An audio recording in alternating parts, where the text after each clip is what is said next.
இன்றே டவுன்லோட் செய்து உங்கள் ஃபேவரட் ஷோக்களை என்ஜாய் பண்ணுங்க. குணா, என்னமாச்சு? ஏமா இப்படி இருக்க? என்னம்மா சொல்லுமா, யாரும் எதுவும் பண்ணாங்களா? என்னமாச்சு? சார் சார் சார் பாருங்க சார், எப்படி அடிச்சு வச்சிருக்காங்கன்னு பாருங்க சார் என் தங்கச்சிய.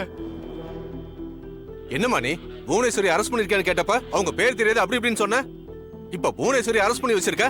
ஐயோ சார், இவங்க தான் புவனேஸ்வரியா? எனக்கு தெரியாது சார். நீங்க யார் மேல கை வச்சிருக்கீங்கன்னு தெரியுமா? சார், நம்ம டிபார்ட்மெண்ட்ட பத்தி தப்பு தப்பா பேசுறாங்க சார். என்ன செய்யலாம்னு நான் உங்ககிட்ட தானே சார் கேட்டேன். நீங்க தானே அவங்கள கவனின்னு சொன்னீங்க. அவங்க பேர்லாம் எனக்கு தெரியாது சார், அதான் லாடம் கட்டி விட்டேன். சார் இவங்க போய் சொல்றாங்க சார். என் தங்கச்சி பேர் எப்படி சார் உங்களுக்கு தெரியாம இருக்கும்? சார், இவங்க போலீஸ பத்தி தப்பா பேசுறாங்க சார். நீங்களே உண்மையா இல்லையான்னு கேளுங்க சார். சார், அவங்க சொல்ல மாட்டாங்க சார்.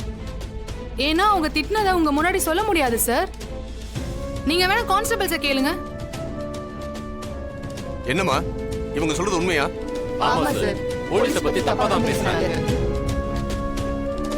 நீங்க சொன்னதுக்காக தான் நான் ஆக்ஷன் எடுத்தேன்.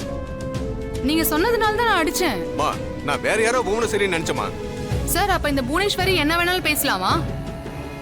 மேடம், என்ன எஃப்ஐஆர் போட்டீங்களா? ஜாமீன் வாங்கணுமா? சாரி சார், இவங்க இவ்ளோ பெரிய ஆளுன்னு எனக்கு தெரியாது. இவங்க இவ்ளோ பெரிய ஆளுன்னு தெரிஞ்சிருந்தா நான் ஏன் சார் போலீஸ் ஸ்டேஷன் வரைக்கும் கூட்டிட்டு வர போறேன்? சார், நீங்க அவங்கள கூட்டிட்டு கிளம்புங்க சார். இன்னும் எஃப்ஐஆர் கூட போடல, எந்த ஸ்டேட்மெண்ட்டும் எழுதி வாங்கல சார். Sorry madam.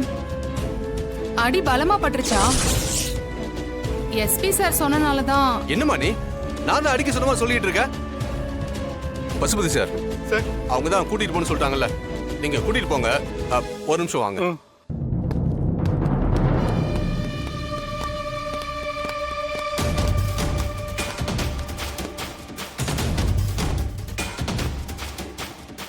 நான் போலீஸ் வேலைக்கு வேணா புதுசு, ஆனா உனக்கும் நீ பண்ற திருட்டு வேலைக்கும் எனக்கு புதுசு கிடையாது. உன் மேல சட்ட ரீதியாக என்னால ஆக்ஷன் எடுக்க முடியாது. ஆனா எங்க திரும்பினாலும் நீ வந்து எனக்கு வேலையை போடுவேன்னு எனக்கு தெரியும். அடி வாங்கினல, இப்போ இந்த அடிச்ச அடி சாகுற வரைக்கும் உன் மனசுல இருக்கும்.